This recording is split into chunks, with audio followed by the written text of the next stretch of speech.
Hello everyone. Throughout the different sci-fi universes, we were introduced to different governments that strive to bring stability and freedom to individuals in their universe. We were shown these different sci-fi governments through the eyes of individuals who strive to bring the main beliefs and their way of life of these governments into reality.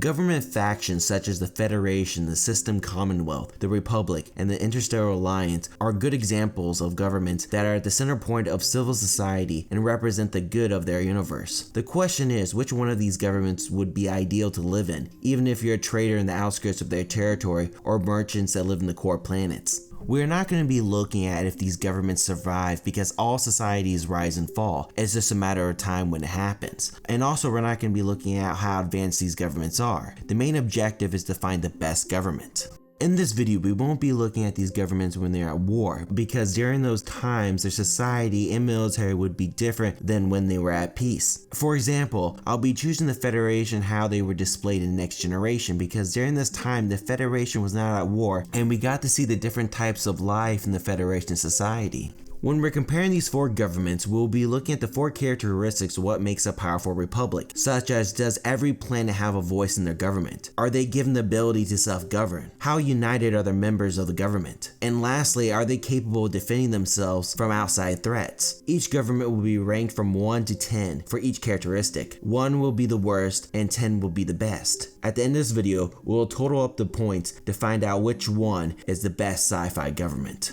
Let's start out with the first characteristic, which is which one of these governments give equal representation to their members in the government. We are going to be starting out with the Interstellar Alliance from Babylon 5. The Interstellar Alliance can be mostly summed up as a confederate republic where the Interstellar Alliance does not have authority over their different governments that join the alliance. The Interstellar Alliance top level of government is made up of cabinet members such as the president and vice president, but also they have an advisory board which is made up of ambassadors from major powers in the alliance. Below the advisory board is the Interstellar Alliance Council, which is where all the decisions are made, and each member of the alliance has one vote. It does not matter if you're a major power or not. Every member of the council has an equal vote. Due to this, the Interstellar Alliance gets 10 points for this characteristic. The next government is the Systems Commonwealth. The Systems Commonwealth has a classic parliamentary government where at the top is the Empress. The Empress is a head of state with little to no power, and then the Triumvirate, which is made up of 3 individuals, who is the head of the government. The reason why there are 3 heads of government is to prevent one person from having too much power. Below the Triumvirate is the Conclave Parliament, which is made up of members of the Commonwealth. Each member has an equal vote. Due to this characteristic, the System Commonwealth gets 10 points for giving their members equal votes. The Republic government from Star Wars is designed differently than the other 2 governments that was discussed. The Republic main leader is the Chancellor, and then below the Chancellor is the Senate, who's made up of 2,000 senators who represent different planets. The problem with the Republic is that it's made up of more than just 2,000 members, and the only way to get on the Senate is to be a major power or be one of the first members of the Republic. Due to this design, a lot of members of the Republic don't have a voice in the government and have to rely on others to represent them, which never happens. The Republic only gets 5 points due to this issue. The next government is the Federation, which is made up of different branches of government. The first is the executive branch, which is responsible for the day-to-day management of the Federation. Second is the judiciary branch, which resolves the legal disputes. And lastly is the legislative branch, which is made up of different members of the Federation who all gets equal votes. The Federation gets 10 points for this characteristic. Granted, none of these governments are perfect, and in the show we've seen these governments' colonies be forgotten and not get the representation that they needed.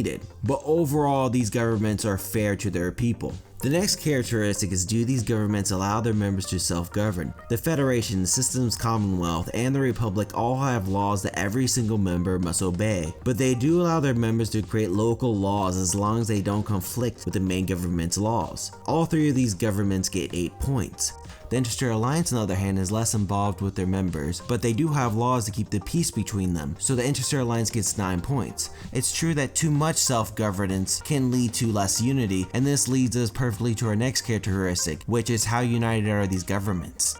Unity is very important for the longevity of any government. If a government's ever at war, or if they ever hit hard times, every single member has to be united for any government to bounce back. The Federation is a perfect example of a united government. They are surrounded by their enemies, and the only reason why they were able to survive for so long is due to their unity and their will to work together. I give the Federation 10 points. The system Commonwealth is also a united force, but due to their size, they're unable to accommodate all their members' needs. The system Commonwealth is spread across 3 galaxies. Even though every single member has an equal amount of votes, there are too many members, so it starts to become more of a utilitarianism system. This is the reason why the system Commonwealth fell apart. During the war against the Magog, a lot of systems were devastated by them, and these systems did not want to make peace with the Magog. The problem was the systems that were not devastated did not want to fight such a devastated war and made peace with the Magog. Due to this, a lot of members of the system Commonwealth, such as the Nietzscheans, lost a lot during the war.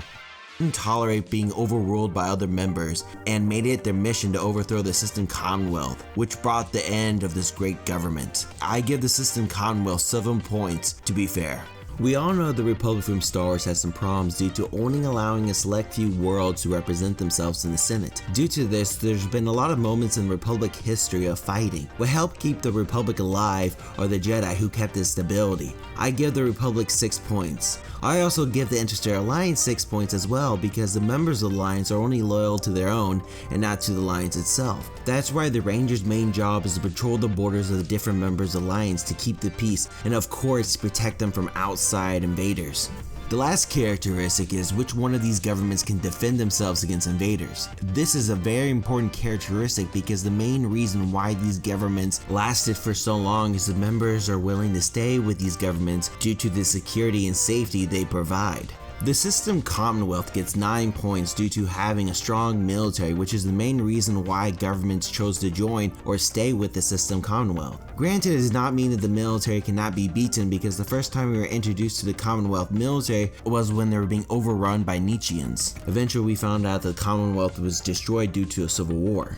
Next is the Federation. The Federation Defense Force is Starfleet, but the Federation does not classify Starfleet as their military. Starfleet ships are built for exploration and science, but due to their nature of the systems that they live in, they must be armed to fight off their neighbors. I give the Federation 7.5 points due to their strength to fight off invaders and their enemies. The Interstellar Alliance does have a defense force called the Rangers, but the Rangers are not big enough to defend the full length of the Alliance territory. The Alliance has to rely on their members' military to protect themselves, which does not always happen, or their different members choose to react on their own, which was shown to us in the show. The Alliance gets 6.5 points due to their lack of unity of defending themselves. The last government on the list is the Republic. The Republic does not have a standing army and they rely on the Jedi to keep the peace. Even though the Jedi have been able to keep the peace for a long time without a standing army, it still leaves the Republic open for their enemies to take advantage of this weakness, which has happened. I'm referring to the Republic before they had the clone army. The Republic does have a planetary defense force which is capable of taking care of issues at a local level, but does not have the resources to take care of any threats at the galactic level, which the Separatists took advantage of. I give the Republic 5.5 points due to their lack of defense. In total, the Republic has 24.5 points, the system's Commonwealth has 34 points, the Federation has 35.5 points, and the Interstellar Alliance has 31.5 points. There might be some Star Wars fans that might be upset with how low of a score I gave the Republic, but the main reason why the Republic lasted for so long is due to they were able to defeat their main enemy, which was the Sith. Since the defeat of the Sith, the Republic disbanded their military and relied on the Jedi to keep the order, which lasted for a long time until the Sith clouded the Jedi foresight. Also, the Republic suffers in other areas, such as giving companies too much of a voice in the government, and not allowing other planets to represent themselves in the Senate. Of course, the other 3 governments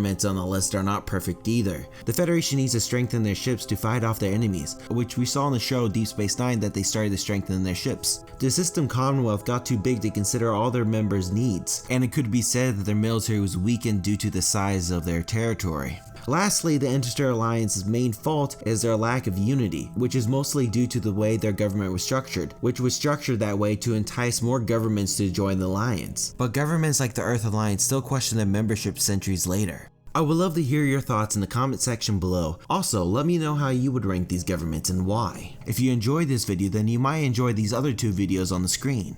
please like and subscribe, and also don't forget to click on the notification bell to keep yourself updated on my channel. Thank you for watching Utopian Broadcast Channel, and I hope to see you next time on my channel. Thank you.